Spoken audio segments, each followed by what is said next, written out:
Hello guys, তো আজকে ছিল ভাদ্র মাসের ফার্স্ট ডে। তো অনুকূল ঠাকুরের প্রভাতী আজকের থেকে শুরু হচ্ছে সকাল সকাল। তো তার জন্য আমি মা আর পাপা মিলে চলে যাচ্ছি। আর এখানে দেখো ব্রিজের সামনে সকলে এসে পড়েছে। আর এখানে এখনো শুরু হবে, এখানে কীর্তন হবে, প্রভাতের গান হবে। তারপরে দিয়ে আমরা একজনের ঘরে যাই। প্রত্যেকদিন অন্য অন্য জনের ঘরে গিয়ে গান কীর্তন করা হয় আর প্রার্থনাটা করা হয়। তো তোমরা দেখতে থাকো ভিডিওটা। আর এখানে আমরা পৌঁছেও গেছি।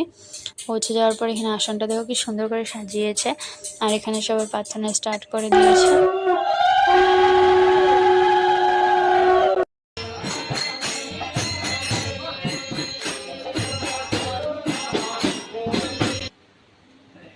তারপরে এখানে ননস্টপ 3টা গান হওয়ার পর তারপরে এখানে আলোচনা শুরু হয়ে গেছে। আর এখানে আমাদের সুভাষ আঙ্কেল আলোচনা করছে। এই আঙ্কেলদের আলোচনা আমার বহুত ভালো লাগে, মানে মন দিয়ে শোনার মতন আলোচনাগুলো। তো তোমরা দেখতে থাকো, শুনতে থাকো।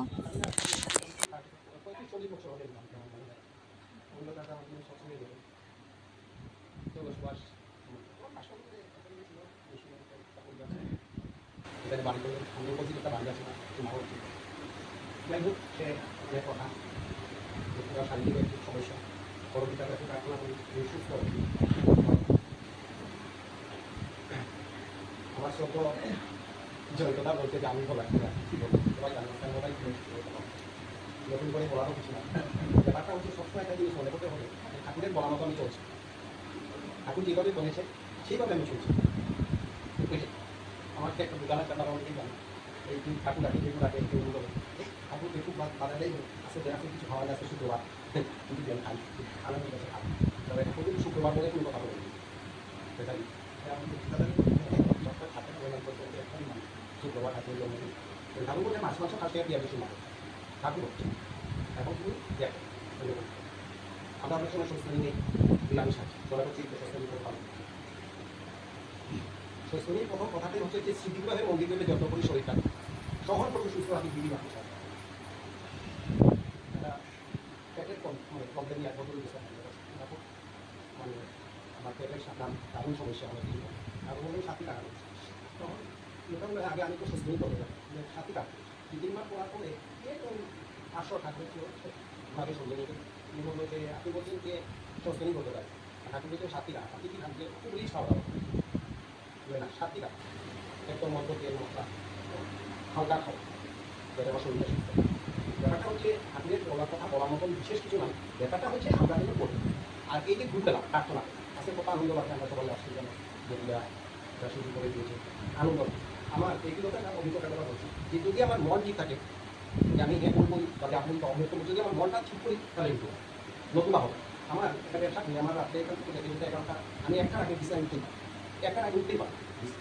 তারপরে আবার প্রমাণ করতে গেলে 3 থেকে 6 দিনের মধ্যে উঠতেই এই 2 ঘন্টা 6 দিন না সম্ভব, কিন্তু আমি না যাবই উঠবই তাহলে আমি রেখে 3টা 10 বেজে গেছে তখন ওই যে একটা আনন্দ পেলাম। এই আনন্দটা এই যে প্রার্থনা করলাম এটা একটা বিরাট আনন্দ। এতে কি হয় শরীর ভালো, ঠাকুর আমাদের ভালো জীবন এই যে হাঁটলাম এতটুকু জায়গা হ্যাঁ এই যে সবাই মিলে ঠাকুরের প্রণাম করলাম এতে কি হয় শরীর মন ভালো। প্রার্থনা ঠাকুর কেষ্টতাকে বলছিলেন কেষ্টতা যখনই ভুলগুলা প্রার্থনা হয় তখনই আমি প্রতি দাঁড়ে দাঁড়িয়ে যাই। যখনই গিয়ে দেখি সবাই গভীর নিদ্রায় দরজা বন্ধ করে আলো নিভিয়ে শুটে নিদ্রায় তখনই সেখানে লাল হয়ে দিয়েছে। তাহলে বুঝতে হবে ঠাকুর তোমাকে ঘুরে প্রার্থনার সময় আমার দরজার সামনে দরজা বন্ধ। আমরা কিন্তু সবাই চাই যে আমি সুস্থ থাকি ভালো। আজকে কিন্তু যদি মনে করি যে আমার একটা কঠিন রোগ, ঠিক আছে আমি 5 লক্ষ 10 লক্ষ টাকা দিয়ে আমি মুহূর্তে মধ্যে ভালো হয়ে যাবো, এটা সম্ভব। কাজে আমার শরীরটাকে সুস্থ থাকে ভালো থাকে আমার পুজো বেঁচে।